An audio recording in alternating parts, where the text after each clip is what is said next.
Секој беше добро, господјо Мираковска, ако истото го направевте и пред неколку години, кога господинот лицето ГМ го направил истото. Сте можеле утре дента да реагирате, сте можеле на изјава да реагирате, сте можеле писмено да реагирате. Има повеќе форми на реакција, но не си. Да се вратиме на законот за јазици. Значи, во овој момент, според мене, прва клучна тема во Република Македонија е страотниот пат на економијата. Втора клучна тема е катастрофалниот закон за јазична федерација на Република Македонија.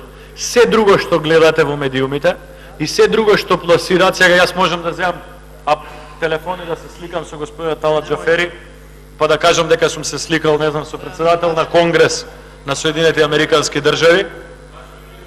Се тоа што се прави, намерно се прави за да се оттргне вниманието од двете клучни теми. Првата клучна тема што ги тангира сите е страотниот пат на економијата во Република Македонија во овие 3-4 месеци. Втората тема е овој катастрофален закон за јазична федерација. Знаете што е најпроблематично, господине Стевананчи? Со овој закон ќе се направи двоен правен систем во Република Македонија. Зошто? Кога носиме закон за ратификација на договорот со Норвешка. Велиме сме го подпишале законот на норвешки, на македонски и на англиски. Но секогаш утврдуваме еден референтен по кој ќе работиме, ќе толкуваме, ако има спор ќе се спориме и така натака, и тоа најчесто англискиот јазик. Со овој закон сега за двојазична федерација на Република Македонија, велиме сите закони ќе се носат на двата јазици. Досега се носеа на македонски, се издаваа на македонски и превод на албански, но референтен беше македонски. Сите одлуки во управна постапка, катастар, администрација, секаква имотно-правни, УЈП, финанси и така натака, и сите ќе се носат на двата јазици, и на македонски и на албански. Сите одлуки во судовите, без разлика во која постапка, парнична, вонпарнична и така натака, ќе се носат на двата закона, на двата јазици. Што значи тоа? Дека ќе имаме двоен, паралелен правен систем. Не постојат, вие сте професор по македонски јазик, не постојат два јазици кои што се целосно еквивалентни и еднакви синтаксички, граматички и лексички.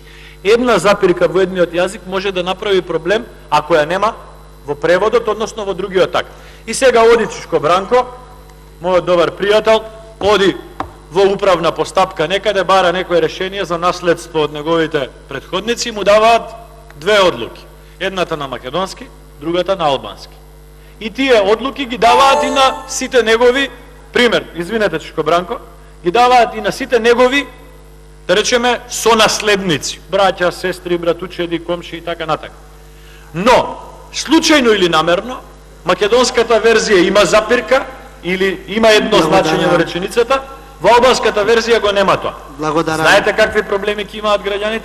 Ова е апсолутно воспоставување на паралелен, двоен, правосуден, управен систем во Република Македонија.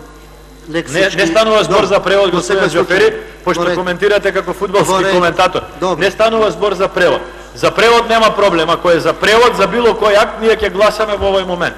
Проблем е заради тоа што воспоставувате систем двоен, со две правни одлуки со еднакво значење, кои што нема да знаат која е во сила, а која не е во сила. Намерно ќе прават грешки управните одлуки.